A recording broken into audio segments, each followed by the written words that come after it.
La paracha de Vayeshev nous raconte l'histoire de Yosef et ses frères. N'est-ce pas? Comment ils ont eu à son égard une jalousie, une haine qui a fait que finalement ils ont décidé de se débarrasser de lui. Après réduction, ils ne l'ont pas tué, ils l'ont simplement jeté dans un puits de serpents, de scorpions, et ensuite ils l'ont vendu et revendu, c'est-à-dire qu'il a été revendu plusieurs fois jusqu'à ce qu'il soit arrivé en Eretz Mitzrayim. Là-bas, il va arriver à la maison de Potiphar.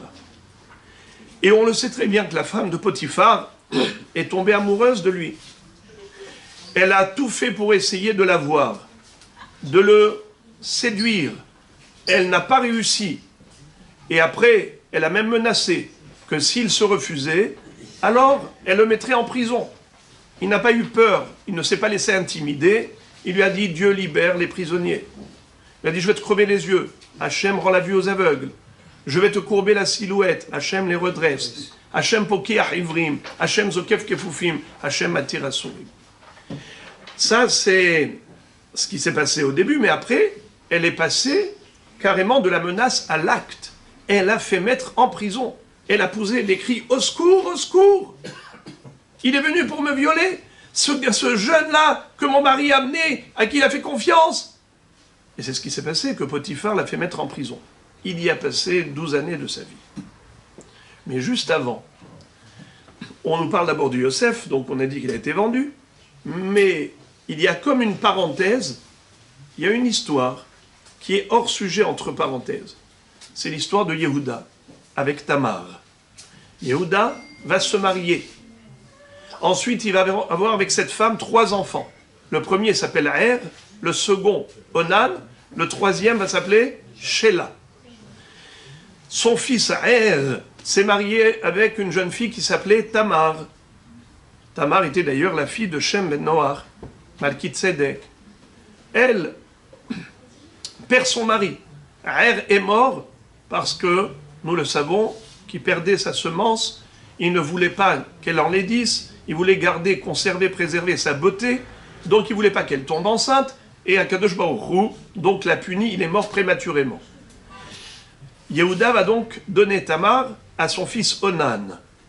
Lui ne voulait pas non plus qu'elle tombe enceinte, parce qu'il savait que le premier enfant allait porter le nom de son frère. Tellement il était égoïste qu'il n'a pas souhaité accorder une pérennité à son frère Er, l'aîné. Donc il va mourir, lui, Onan également. Yehuda a promis à Tamar de lui donner comme mari son 3e fils, Shelah. Mais Shelah a grandi, Tamar a vu que Yehuda n'avait pas l'intention de lui donner Tamar. Il avait très peur pour son fils. Ses 2 premiers enfants sont morts à cause d'elle, peut-être. Donc elle peut avoir le statut de ce qu'on appelle dans la Gemara Isha Katlanit, une femme qui entraîne la mort de ses maris, premier mari, 2e mari. Alors, il a eu peur. Qu'est-ce qu'elle a fait? Elle a dit, moi je sais que je dois donner naissance à la dynastie du royaume d'Israël. David Amelech doit sortir de Yehuda. Il doit sortir de Tamar. Qu'est-ce qu'elle fait? Elle va donc se déguiser. Elle va se présenter à Yehuda, à la croisée des chemins, comme une prostituée. Et c'est comme ça qu'elle va le séduire. Et Akadosh Baruch Hu va envoyer Malach pour pousser Yehuda vers elle. Comme plus tard, on va voir Tzadka Mimeni. Mimeni Yatsu Hadvarim. Akadosh Baruch Hu dit, c'est moi qui ai voulu de ce zivug. Et à ce moment-là, elle lui dit, qu'est-ce que tu me payes? Il a dit, qu'est-ce que tu veux? Il a dit, je veux 2 moutons, 2 gdiaizim. Il dit, mais en attendant, comme il n'en a pas, il lui a donné comme caution, comme garantie, le maté, les pétilim, la hotemet. Elle a pris ça comme garantie. Ensuite, elle est partie. Yehuda a envoyé son ami pour lui apporter gdiaizim et lui ramener ses affaires, ses effets personnels. Mais il ne la trouve pas, puisqu'elle c'était un déguisement. Et là, il ne la trouve pas. Aya Kedesha. Il lui a dit, là, il t'a basé Kedesha. Où est-ce qu'elle est, cette Kedesha-là? Il ne la trouve pas. Et voilà que 3 mois plus tard, il s'avère qu'elle est enceinte. On raconte à Yehuda, que donc elle a trompé Sheila, qu'elle l'a été avec quelqu'un d'autre. Yehuda, avec son Beddin, l'a jugé, condamné à la srefa, à la peine capitale. Au moment, Himutset Lisaref, la Torah nous raconte qu'elle allait à l'échafaud pour être brûlée. Elle a envoyé par quelqu'un ses 3 effets personnels. Le maté, les pétilim, la hotemet, et elle dit à Yehuda, Cher Dayan, Lemi Asher Elelo Anochi Hara. Je suis enceinte du propriétaire de ces objets.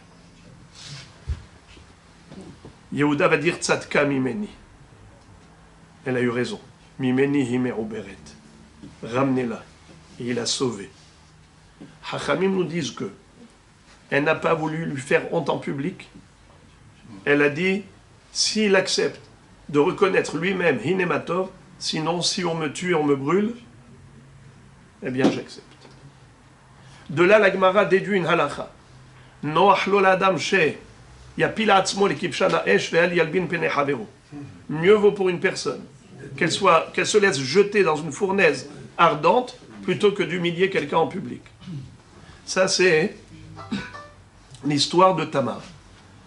Et finalement, elle a eu 2 jumeaux, Zerah et Peretz.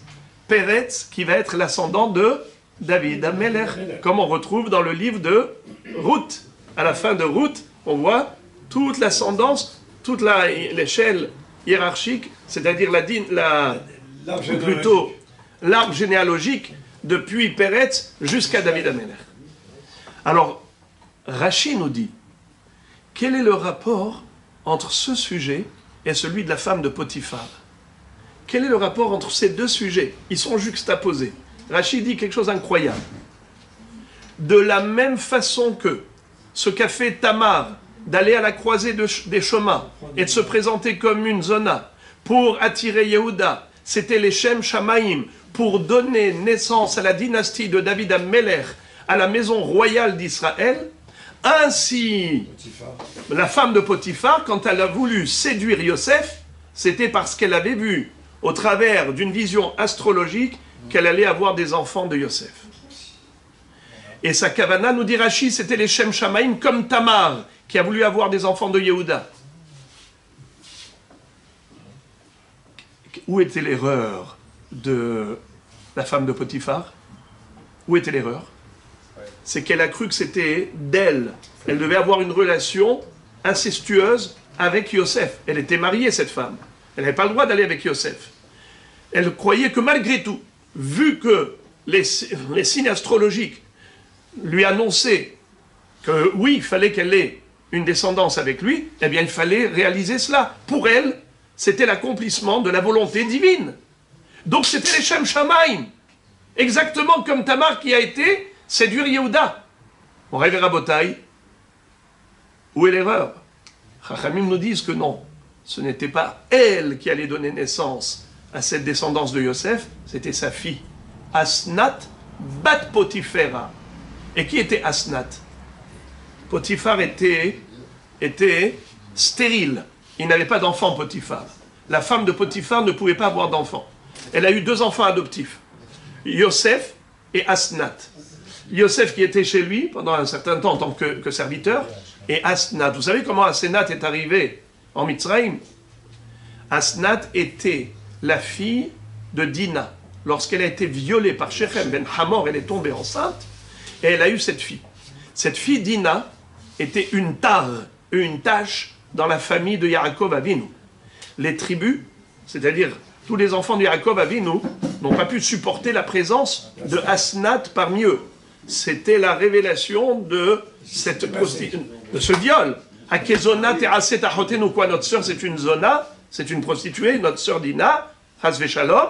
Alors, il a eu peur que les Shvatim veuillent se débarrasser d'elle et la tuer. Qu'est-ce qu'il a fait? Il lui a mis un collier avec un pendentif, avec des noms d'un malach qu'il a amené en Eretz Mitzrayim. Elle est arrivée dans la maison de Potiphar. Cette jeune fille a été adoptée par la femme de Potiphar. C'est pour ça que c'est écrit dans la Torah, Asnat bat Potiphera. Asnat était la fille de Potiphar, mais Potiphar était stérile, c'était sa fille adoptive. Plus tard, quand Yosef va devenir le ministre, vice-roi d'Égypte, Paro va lui donner Asnat bat Potiphera comme épouse.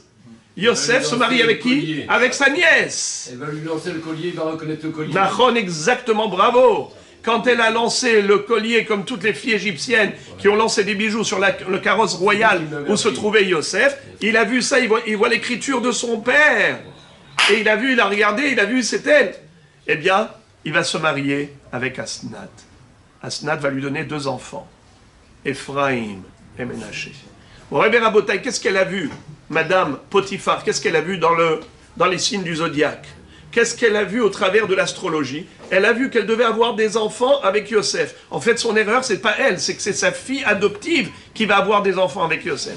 Mais malgré tout, comme elle a cru, et elle était convaincue que c'était d'elle, elle a tout fait pour que ça arrive, donc elle a voulu le forcer. Et si c'est pas par la séduction, eh bien c'est par la menace qu'elle réussira à atteindre ses objectifs. Mais c'était un objectif positif. Bon, Rebbe Rabotai, je vous pose une question. Tamar, c'était les Shem Shamaim, nous dit Rashi, qu'elle a été avec Yehuda. La femme de Potiphar, c'était les Shem Shamaim, qu'elle a voulu aller avec Yosef. Qu'est-ce qui fait la différence? Pourquoi Tamar, on l'appelle Tzadeket, et la femme de Potiphar, on l'appelle Risha, comme dit Rashi, Harura Hazot. Rashi dit, cette femme maudite, elle a fait en sorte que tout le monde parlait du mal de Yosef. Pourquoi le Sarah Mashkim, maître échanson et maître panetier, sont tombés dans le piège? Ils étaient des serviteurs du Pharaon, ils se retrouvent en prison avec Yosef. Pourquoi Akadosh Baruch Hu a fait cette chose-là? Pour que les gens arrêtent de parler de Yosef. Tout le monde disait, tu as vu ce Yosef-là? Il a voulu violer la femme de Potiphar. Heureusement qu'ils ont mis ce juif en prison. Hirgila et Tzadik Azeh Befi Abiriot. Elle a fait en sorte que toutes les news, dans la politique, on ne parlait que de ça. Eh bien, qu'est-ce que Akadosh Baruch Hu dit? On va changer les news. La nouveauté, c'est quoi? Sarah Mashkim, Sarah Ophim, en prison, ta-ta-ti. Et comme ça, on ne parle plus de Yosef. Stop! Alors, à Botaï, pourquoi la femme de Potiphar, tu l'appelles Harura, tu l'appelles Risha, mécréante, une impie? Et quand tu parles de Tamar, tu dis Tamar la Tzadeket, la mère de la dynastie royale de David Ameler. Qu'est-ce qui fait la différence entre les deux? Une chose. La femme de Potiphar était prête à mettre Yosef en prison. Elle était prête à ce qu'il passe toute sa vie dans un cachot égyptien, qu'il crève là-bas, qu'il rouille là-bas. Tamar, elle était prête à se faire jeter dans le feu, dans la fournaise ardente, pour ne pas que Yehuda ait honte et qu'il ne soit pas humilié en public. C'est toute la différence. La différence, elle est, quels sont les moyens que tu utilises? Si tu utilises des moyens de faire du mal à autrui, ou bien tu es prêt à prendre ça sur toi, tu es prêt à te sacrifier pour autrui. Toute la différence est là. Eh bien, c'est pour ça que je dis que ce tzaddik, Rabbi Rahamim, qui était là, on ne l'a jamais entendu broncher. Moi, à tel point que je me disais, une fois, je me suis dit, est-ce que vraiment on peut dialoguer avec lui? Dès que je lui ai parlé, j'ai vu quelle chokma, mais quelle limpidité, quelle fluidité. Un homme qui était très clair dans sa tête et qui avait vraiment des principes de vie et qui a été vraiment un vrai modèle. Yehi, Zichro, Baruch, V'tihi Nafsho, בגן עדן העליון, עם שאר הצדיקים, ליהנות מזיו השכינה.